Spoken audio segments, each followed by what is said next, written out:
What happens when a tiny detritus town tries to save itself by buying the Pope's old house? That's exactly what Dolton, Illinois just did, or is about to do. After years of financial chaos, corruption allegations, and unpaid bills piling up, this struggling South Chicago suburb is betting it all on a two-story childhood home that once belonged to Cardinal Robert Prevost, now known to the world as Pope Leo XIV. Since the Pope's election in May, the modest home has become an unlikely pilgrimage site, drawing visitors and flashing cameras to a town better known for budget deficits than tourism. Village leaders are calling it a once-in-a-lifetime opportunity, but not everyone's convinced. With over $3.6 million in debt and lingering mistrust from past leadership, many residents are asking the obvious: where's this money coming from? Sure, the Pope's name brings attention, but attention doesn't fix potholes, and it certainly doesn't pay off overdue bills. So here's the real question. Is this a visionary move to revive Dolton, or just another expensive distraction dressed up as divine destiny? In a decision that surprised both critics and supporters alike, the Dolton Village Board voted unanimously to purchase the childhood home of Pope Leo XIV, a move they're calling a once-in-a-lifetime opportunity. On the surface, it's a storybook headline. A struggling village finds hope in a historic moment, reclaiming a piece of its past to inspire its future. But underneath the hopeful rhetoric lies a bold gamble. Cardinal Robert Prevost, now Pope Leo XIV, made history in May as the first ever American to be elected to the papacy. Born in Chicago's Bronzeville neighborhood in 1955 and raised in suburban Dolton, his roots in this modest town are now drawing national, even global attention. The Pope's election set off a wave of excitement, and Dolton found itself in an unexpected spotlight. People began visiting the two-story home on quiet neighborhood streets like it was holy ground. For many, it became a spontaneous pilgrimage site. Village officials saw an opportunity. If Rome could draw millions each year for the Vatican, why not Dolton for the Pope's beginnings? The idea: preserve the home, possibly turn it into a museum, and capitalize on the tourism potential. From a symbolic standpoint, it makes sense. For a village battered by years of mismanagement and debt, attaching itself to the spiritual authority of the Pope could feel like redemption. Mayor Jason House echoed that hope when he called the purchase a source of pride, a moment to do justice to the legacy of someone who walked the same streets decades ago. And honestly, it's a compelling vision, a town finding spiritual renewal and economic revitalization in one move. But turning symbolism into sustainability is no easy feat. And as the applause dies down, the real question looms: can a village with empty accounts afford to bet on history? For all the cheers about Dolton securing a piece of PayPal history, there's one awkward truth no one can ignore. The village is broke. Last year, in an effort to bring transparency to the town's troubled books, Dolton hired former Chicago Mayor Lori Lightfoot to conduct a financial audit. What she uncovered was grim. The village's bank accounts were depleted, bills were going unpaid, and the town was staring down the barrel of a $3.65 million deficit. That's not just a budget shortfall, it's a financial crisis. So when the village board unanimously voted to purchase Pope Leo XIV's childhood home, residents didn't burst into spontaneous celebration. They asked the obvious question: where is this money coming from? Dolton resident Mary Avent put it plainly during the board meeting: purchasing the Pope's residence is admirable. But with the state we're in right now, do we have the money? It was a moment that captured the tension perfectly. Pride clashing with pragmatism. The mayor insists this is an investment, not an indulgence.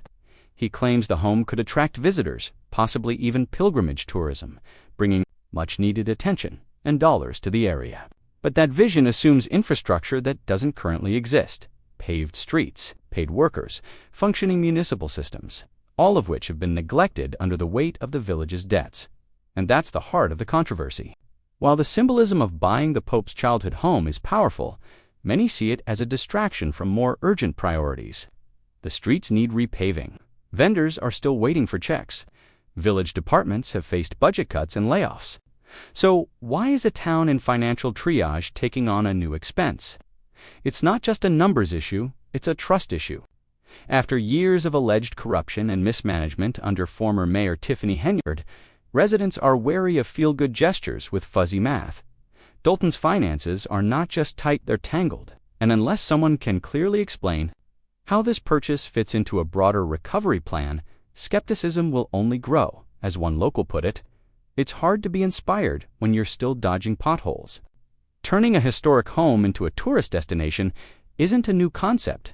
Pope John Paul II's childhood home in Wadowice, Poland, became a revered museum that draws hundreds of thousands of pilgrims and tourists each year.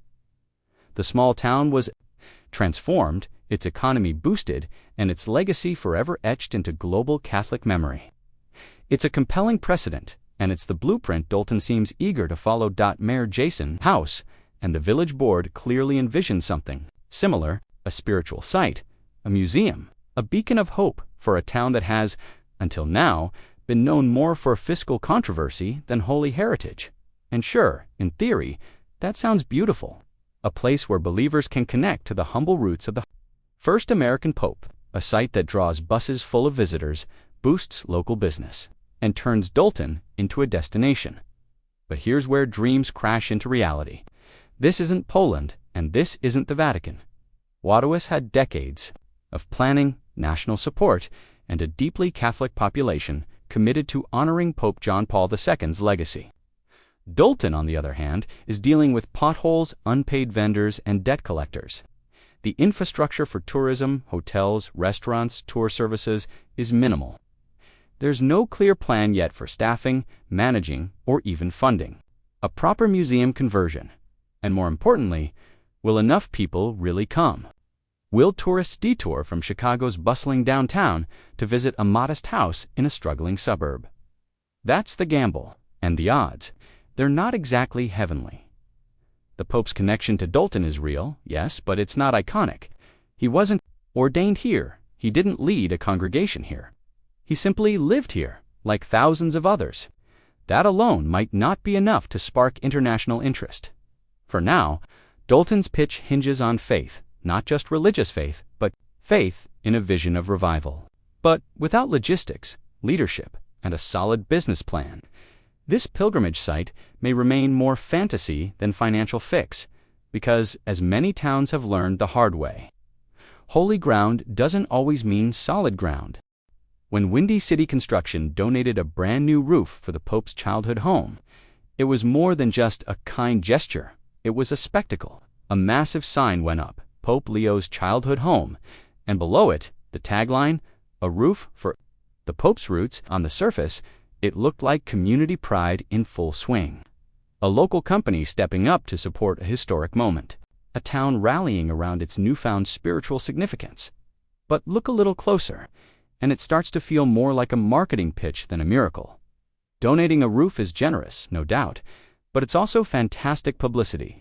Windy City Construction now has its name tied to the Pope's Storia narrative that's gaining international attention. It's a smart move, and you can't blame them, but it blurs the line between reverence and revenue. That shiny new roof, as noble as it may seem, also raises uncomfortable questions. Is this about honoring the past or capitalizing on it? Are we witnessing a spiritual revival or the opening? Scene of a tourism rollout, the sign itself, Pope Leo's roots, could be read as a celebration of humble beginnings. But it also feels packaged, almost too perfectly branded. The kind of slogan you'd expect from a museum, gift shop, or a travel brochure. This moment could have been deeply personal, deeply sacred. But with every photo op and promotional tag, it risks turning holy history into headline bait. To be clear, symbolism matters. Roofs, shelter stories, roots keep us grounded. But when symbols are used to sell an idea, especially in a town struggling to pay its bills, the meaning can get lost in the message.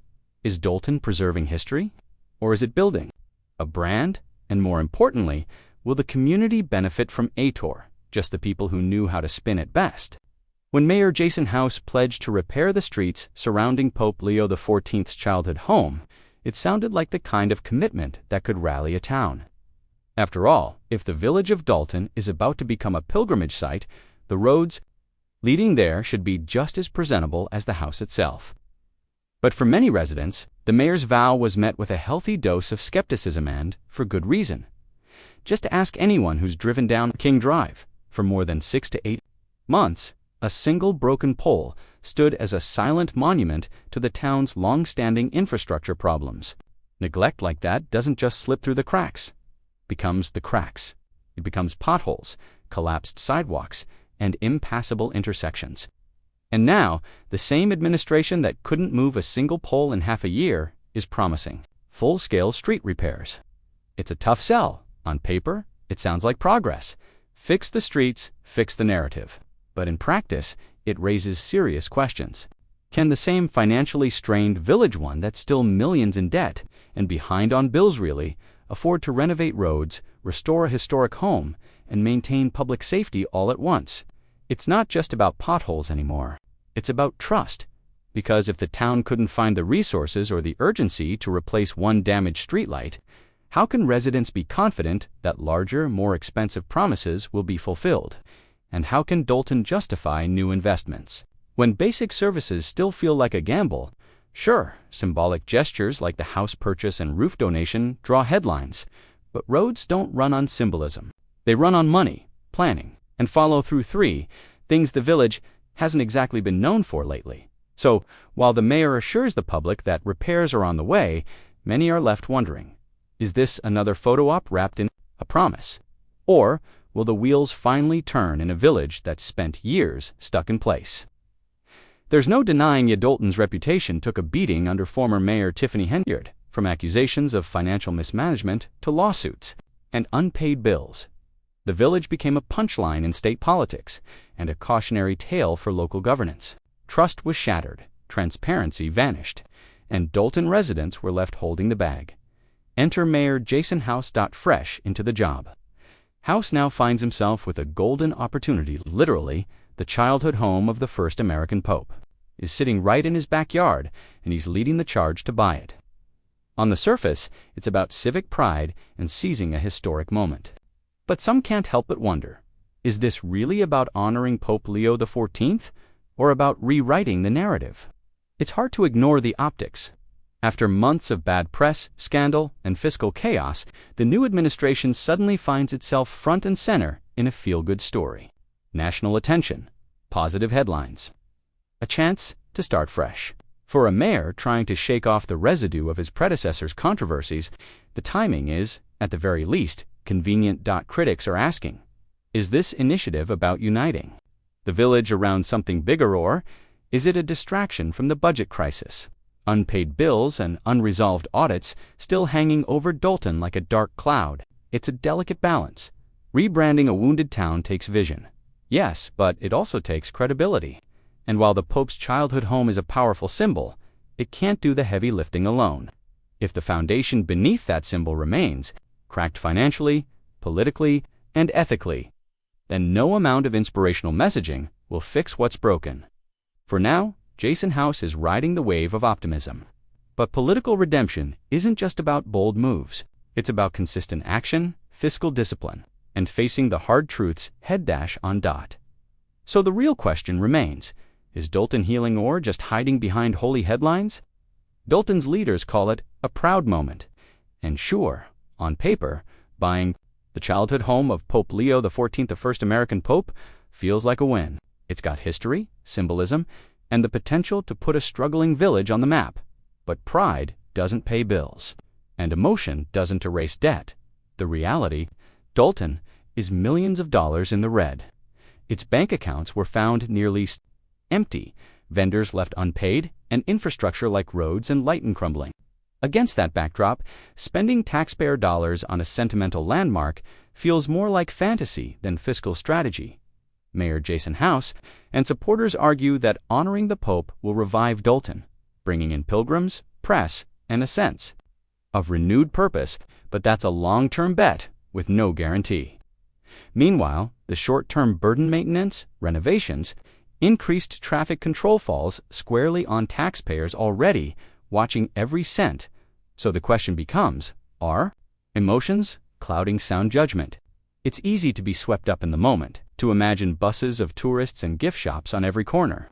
But emotion-based decisions can quickly become economic disasters when not grounded in planning, transparency, and financial readiness. And right now, Dolton can't afford another mistake disguised as a miracle. Dolton's move to buy Pope Leo XIV's childhood home is more than a real estate deal, it's a high-stakes gamble. On one side is hope, a hometown boy who rose to the highest seat in the Catholic Church. On the other is harsh reality, deep debt, broken trust, and a village in recovery. The vision is bold: turn the Pope's home into a tourist magnet, fix the roads, clean up Dolton's image. But there's a razor-thin line between ambition and recklessness. Some fear this leap of faith may be more about headlines than healing. Can one house change the fate of an entire village? Or is this a shiny distraction from a financial sinkhole? Only time will tell, but in a town still counting its losses, the Pope's house might be more than just a home. It could be the litmus test for Dolton's future. Final question: will the Pope's house bless Dolton or bankrupt it? Is this the miracle Dolton needs, or a financial Hail Mary? We want to hear from you. Drop your thoughts in the comments below. And if you're as intrigued as we are by the twists behind the headlines, make sure to like, subscribe, and share. Because when small towns take big risks, the world should be watching.